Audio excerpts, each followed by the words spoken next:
Dzulo Sir Charles Benlongwe analonjeza kuti yakhala kutulutsa audio yokhudzana kapena kuchokamba nkhani ya nsanja ya babulo ndi audio ija yatuluka. Timafuna kuti pano panyasa voice box audio imeneyi muimvere kuti nsanja ya babulo ndi age limit bill zikugwirizana pati. Ndi zambiri sititena pano tiwalola Sir Charles Benlongwe kuti adzilongosole wokha mu audio yawo yalero. Ndipo akamaliza tikupemphana Malawi kuti chonde musachite mphwayi, mutiuze maganizo wanu in the comment section below. Pompano panyasa voice box.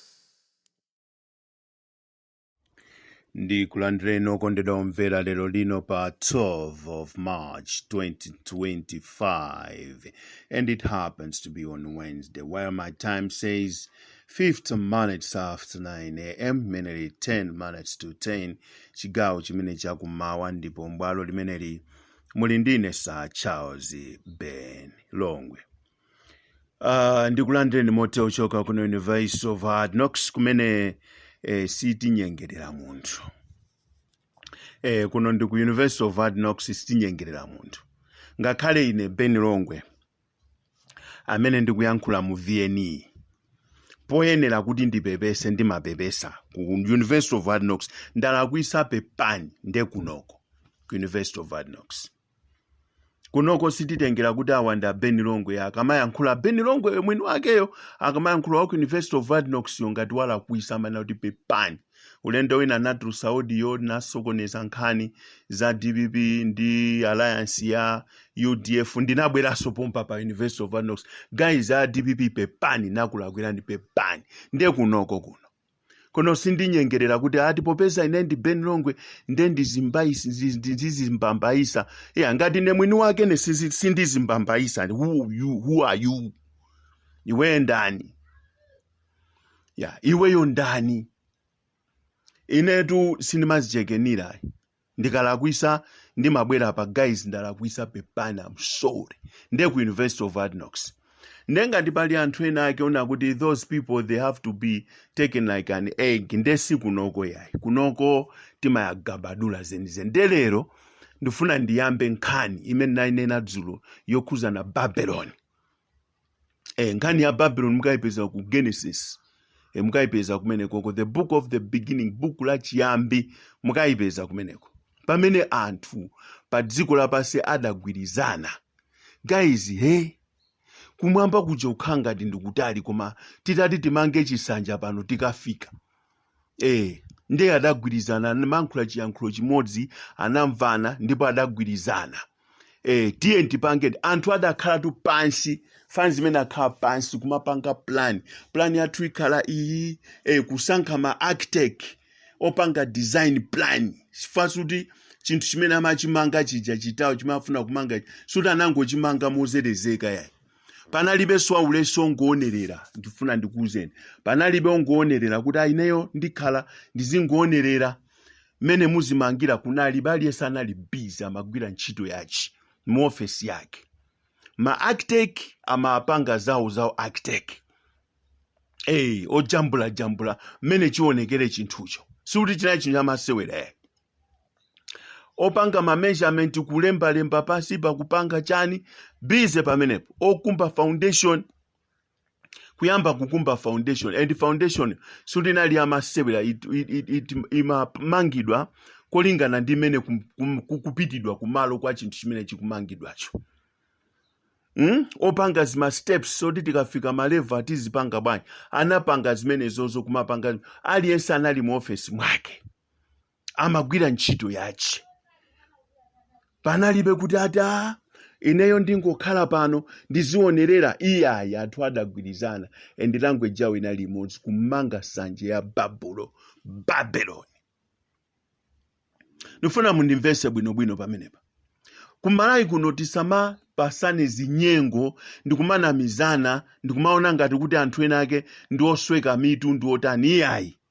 Iyayi Babylon imene mamangidwa anthu adali ogwirizana ndipo amadziwa chimene akufuna kuchimangacho ndipo adamvana. Ndipo aliyense amagwira ntchito yache pamalopo. Ntchito yanga ndiyi, ntchito ya inu ndi adagawana zochita. Obweresa amadzi kaya anachita kupanga mipopi, kana anachita kupanga madzi ma treadle pumps, ka ndiotungira panali pamene popo azimayi pamene budget yawo ya zakudya kuti tizidya izi tili ndi budget iyi 3 million kwacha iyi kainali 3 million talent kainali cha 3 million kwacha ka US dollars ndi iyi imene tizigula zakudya tikamagwira ntchito kana kunali zimababu zimaglobal zoti tizigwira day and night chifukwa ntchito ndi yayikulu zinalipo mepo tipanga setup ya mtundu hotel under van ndipo adayamba kuchimanga chinthu chicha maplani awo onse mene amayambika mulungu amaona amangoaona anthu akuti these guys afikapo ayamba kupanga zinthu zija mulungu mangu ayang'ana kuti anthu awawa ndithu agwirizanadi zimene afuna kupangazi awawa apangadi mayiona imeneyo anayamba kuchimanga mulungu mangu ayang'ana kuyamba kuchimanga kenako mulungu anazindikira kuti mgwirizano uwu umene ndikuona apapawo zikuoneka ngati anthuwa akwanisadi kuchita zimene agwirizanazi nde nditani chifukwa apapa kunokodi nde afikadi nde akunena kuti zimene mulungu anachita sikuagumulira chitawa chawocho yayi kapena kugwiritsa ntchito Cyclone Freddy kapena kugwiritsa ntchito Cyclone Anna kapena kugwiritsa ntchito Judy andigwiritsa ntchito Judy ndigwiritsa ntchito Anna ndigwiritsa ntchito kaya Freddy kuti akagwetse zimene jana Apollo kapena na munthu wa mtundu uliwonse ayi zimene mulungu anachita ndi chinthu chimodzi to anthu awa akugwirizana chiyankhulo kuti izizi zichitike foti chiyankhulo chawo ndi chimodzi nde akumvana sopano zimene ndipange apa ndisinthe tangi yawo ziyankhulo zisinthe ayambe kuyankhula ziyankhulo zosiyanasiyana asamamvanepo izizi asiye njira amene anagwiritsa ntchito mulungu yachidule ndifake manena kuti common sense is the best school ever pa dziko lapansi pano nde mulungu anagwiritsa ntchito common sense kuti the only way I can stop these people is to give them different languages chimene ningapange kuti anthu awa asapitirire kuchita zimene akupangazi ndi apase ziyankhulo zosiyanasiyana asamamvanepo zochitika nde anapasa ziyankhulo zosiyanasiyana wina kuyankhula izi wina kuyankhula architect akuyankhula zake okumba foundation omanga obesa cement chipwirikiti pampaja mpakana ananyanyalanapo kusiyanapo ntchito idathera panjira chifukwa cha language nsanja ya Bablo amayanzanga nkhani imeneyi ndabwera nayo pano kufuna kutsindika zenizeni pano chifukwa chonena kuti anthu ku dziko la Malawi kuno akutipasa mabodza kumatiuza za mabodza potitenga kuti ife ndi makape ndife zitsiru timamvera mwansanga chifukwa m'dziko muno muli anthu ena akayankhula timamva mwachangu kwamvera mwachangu nde tikamvera mwachangu zimalowa nde zolakwika zawo sizionekera komanso pali anthu ena amene zolakwika zawo zitati zalakwika nde kuti dziko lonse lino lidziwa ngati Benilongo yakundi yankhulayi kungolakwisa pano pa nde kuti dziko lonse liziwa kuti ati Benilongo walakwisa audio imene watulusa audio imene siyabwino iyayi dziko lonse kudziwiratu nde pali anthu ena ake akalakwisa pali anthu ena amene amabakira onena kuti amene akamabakira inuyo nokhaso kumva kuti ayayi amene akungwanamizira koma atachitadi zinthuzo mayiona atachitadi zinthuzo ndelero ndifuna ndigabadule za age limit yo ndigabadule kuchokera ku engine kumene imaphikidwa ndifuna ndigabadule kuchoka ku Babylon kuchoka ku nsanja kumene anthu anali ndi language imodzi kumayankhula chiyankhulo chimodzi kuzala mbewu imodzi ndi kugwirizana ma architect ochita design kuti design yate icho iyamba chonchonchi zichitike chonchonchi ndi kumagwirizana tamva nakuluakulu apapa mamangidwe ake timanga chonchi tipanga chonchi chikata chichakuti tikapanga siku lokachita submit age bill ku parliament likakhasikula anthu ndikumvana ndikupanga fomu group la WhatsApp limene amapanga communicate ndikumamvana ndikumatumizana zinthu kapena ena okhala silent koma kumayankhulira kumbali uku akudziwa ntchito yake fa architect sayankhula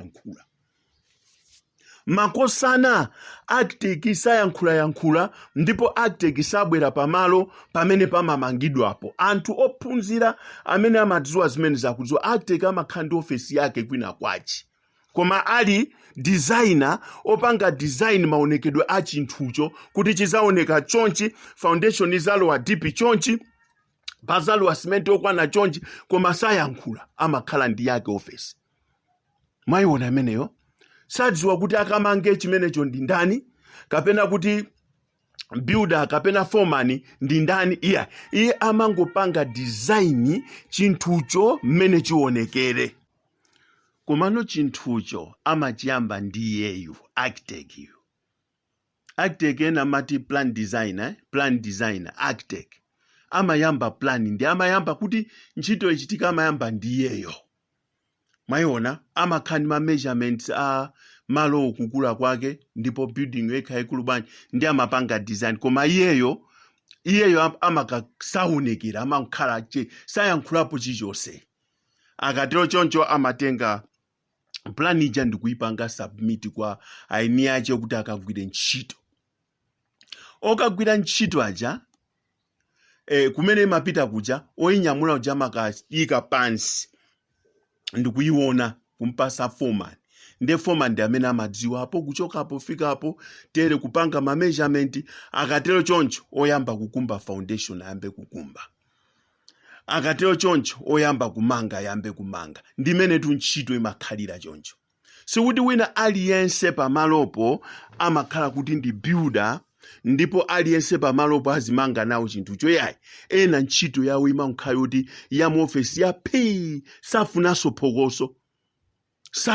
phokoso yayi iwo ndi pay ndekuti ali pa computer kupanga design kuti nde babuloto ameneyo mene mamangidwa Babylon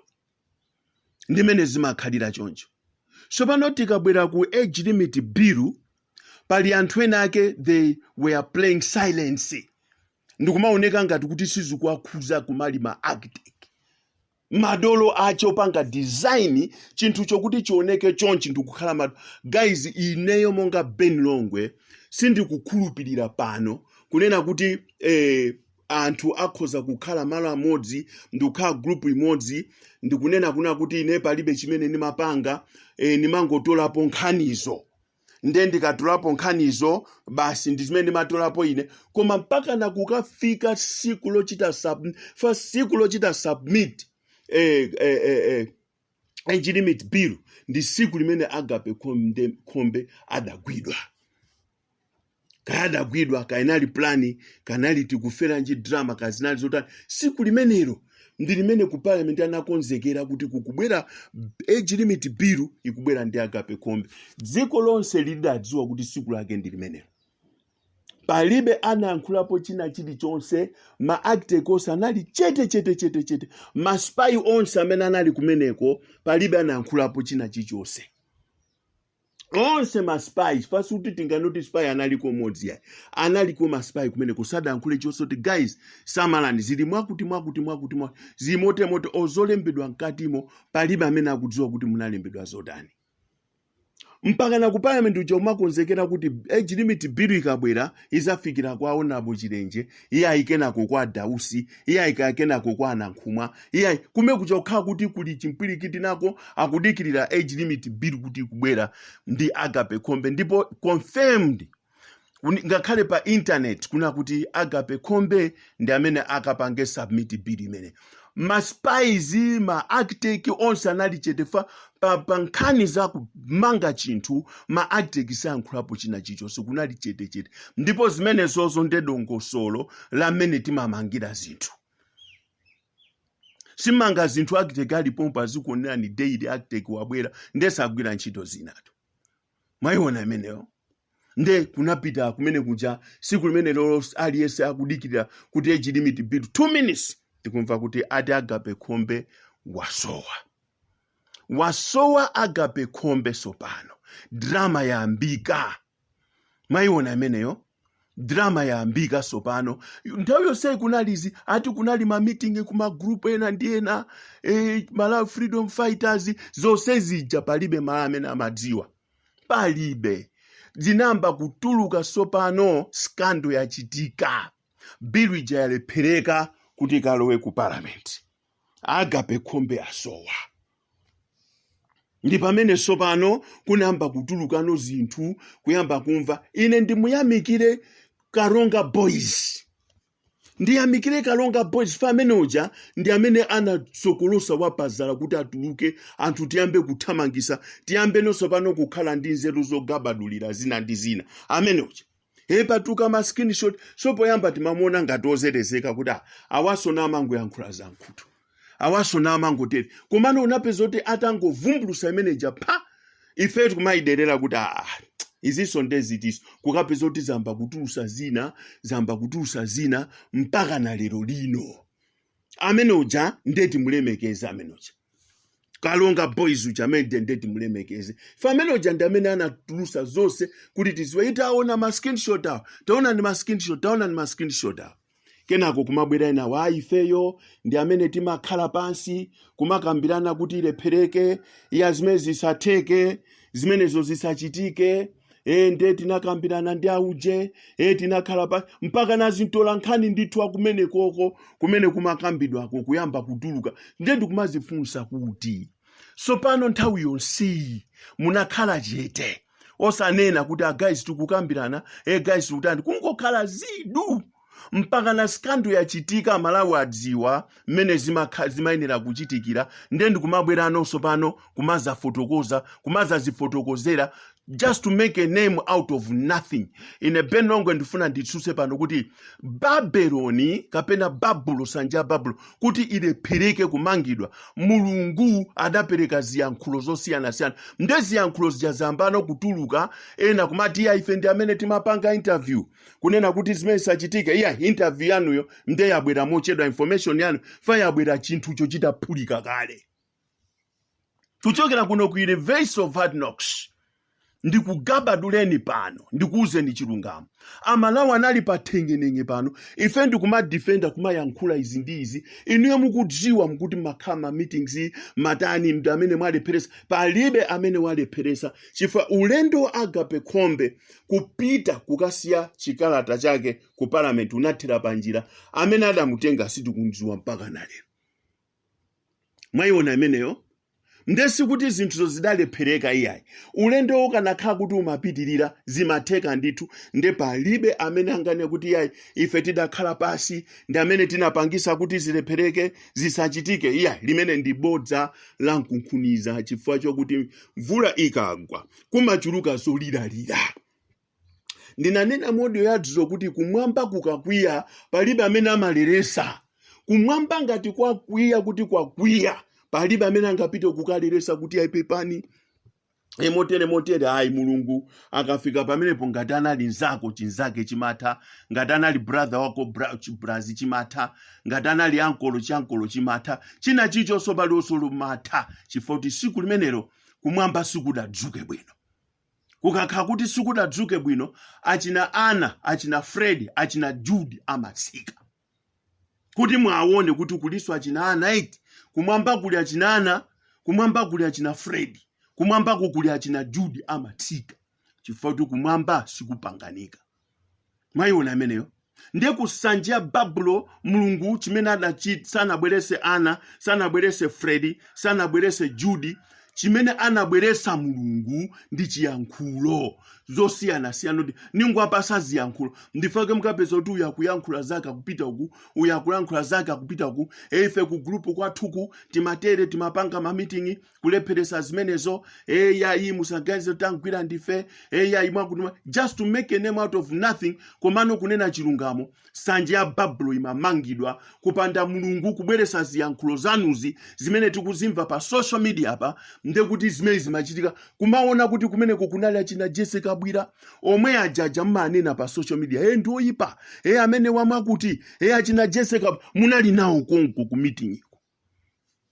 munali nawo ku gulu konko since from 2024 munali nawo limodzi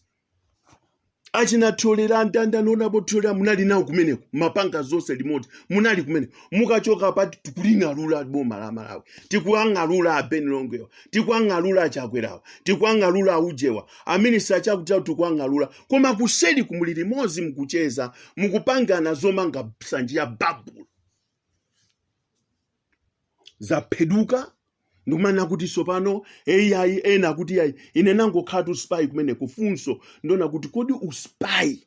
umene umapangidwa kumene koko unali wantundu wanji kukhala spy ndikupanga meeting timange sanja babulo yo ndikuyamba kumangidwa mpaka na kukapeza kuti mulungu usintha zilankhulo mpaka na siku lokachita submit bill yafika otenga bill yo wanyamuka chabe kuti ulendo wake usadakafike yathera panjira ndikumati ine nali spy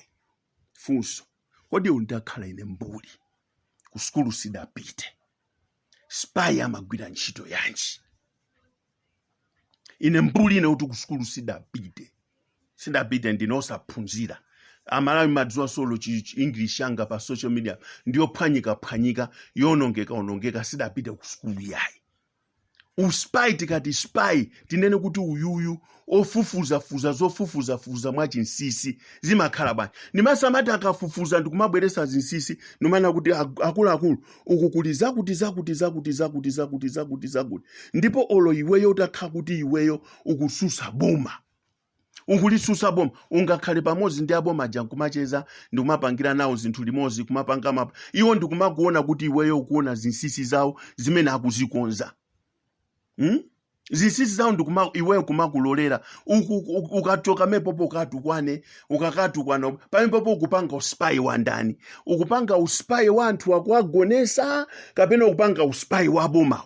kuti awatizi agonesa nzikhangati nzikutukwanani koma tili limodzi inu ndine ukuku ndizikagonesa uspy tu pamepo ufunika kumvesa bwinobwino ine ngati mbuli pamutu wanga waima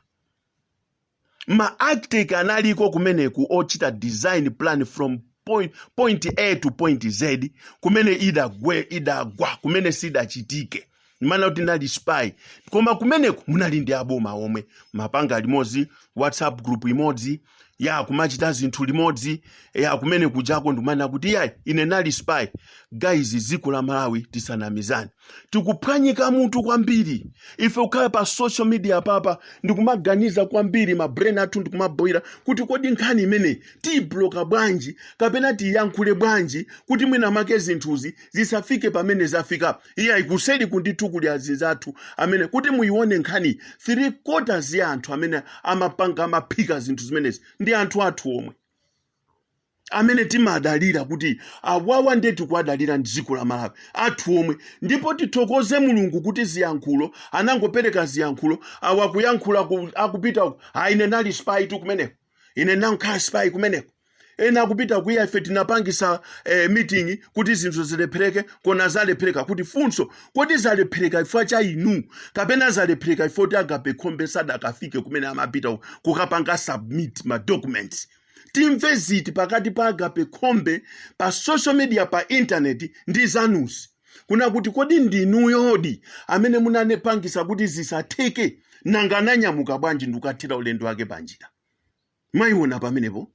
tisanamizane mdziko muno muli zinthu nyasi zambiri ndifakeni mana kuti activism bola tingosiya tijoine zipani tizipanga za ndale wa activism tisiye chifukwa apa taonekera ng'amba kuti ife si anthu abwino ndife ma architect ndife ma spy ndife anthu amene tikhoza kumaonera zinthu mpaka zifike kumapeto zikulakwika mpaka nazikala terekeze kuti Agape anatenga bilija anakafika nayo ku parliament pantu ukamba nkhani zinatu chifukwa ma members of parliament ena kumekuja anakonzekera kuti na apa nde basi Professor Arthur Peter Mutharika watha basi apa nde wapita and kuona anthu amene anakonzekera kuti amene ondi amene achite submit bill mu parliament kwaona anthu ake adani okhaukha Professor Arthur Peter Mutharika mwayiona nde uspy umene umachitika kumeneko ma meetings amene amachitika kumene anali antundu wanje kuti mpaka na last day deadline ya tsikulo kufika tinene kuti Agape Khombeyo uspy wanu munagwirisa ndinu mwina munapanganonso pano upo kuti apa tionekera ng'amba tenti mpange ni ziwembo izi tabwerani kuno gwirani munthu uyu ndeti kumvani kuti mapangadi za uspy kumeneko. Koma nangati zinthuzo zinafika pona kuti zafika pochita submit ndekutinso Agape Khombewo ndi opusa kwambiri fa sangapange zinthu kumaonekera ndi adani awo omwe malo amodzi ndi kumapanga zinthu ndekuti iyo anali mutu awo osagwira akuona kuti inu mukulimbana ndi boma ndi kumakusiyani magrupu mwake ndi kumapanganano maprogramu limodzi nde mwina ndi zimene zampwetekesatu. Koma ine chimene ndikuchidziwa ine ndichona kuti nkhani iyi nkhani iyi ndiona kuti palibepo munthu anganene kuti ife tinali maspai kumeneko, ife tinali mwakuti ife tinali ma-architect, ife tinali motere, ife timapangisa ma-meeting, tinali motere. Guys, let us speak the truth here. Mulungu wabweresa ziyankhulo zosiyana ndipo tidakali kumva zinthu zina zikhala zikutuluka tikuzimva mdziko muno. Dziko ili ndi la Malawi ndipo Amalawi ndi anzeru siopusa akuonerera china chonse chimene chikuchitika pa dziko pano. Ine Charles Ben Longwe malangizo anga ndiona kuti let us learn to do right things at the right time kuti anthu aziona ngati tikuchita zinthu zaboma tichite zabomazo, ngati tikuchita zinthu zotsutsa boma tichite zotsutsa bomazo. Koma izizi zomagwedezana motere zimene zizozithe. Zikomo kwambiri munali ndine Charles Ben Longwe tikumanenso kumasana kuno pamene nkhani yanga ija ndimati ndine na usiku idakanika ndi yankhulano masana pano. Kumbukirani kuna kuti tili ndi mtsogoleri mdziko muno amene alibe mbiri zoyipa, mavuvu kapena matukutuku kapena china chichonsecho, amene ndi Dr. Atupele Muluzi, mtsogoleri wa chipani cha UDF. Pakhapo palibe angatsutse, palibe anganene kuti mwakuti ayi. Mtsogoleri amene alibe mavuvu, alibe zochitika, alibe china chonse, mukhoza kunena kuti ayi ndi ofatsa, kufatsa sivuto. Mtsogoleri azikhala ofatsa. Go to your Bible. Komano amene alibe zinthu zona kuti mukhoza kuna kuti izi ndi zinthu, izi ndi zifukwa ndi Dr. Atupele Muluzi. Alright, ADPP zonda kuuzani kuna kuti nkhani yonena kuti ya Profesa akazawina zisankho pa 16 pano September 2025 nonsenu muzayang'ana maso kwa ine. Statement produced by Chisale ndiyo lakwika ndipo ine ndifuna ndiyankhule pano kunena kuti anthu mdziko muno savotera Chisale iyi.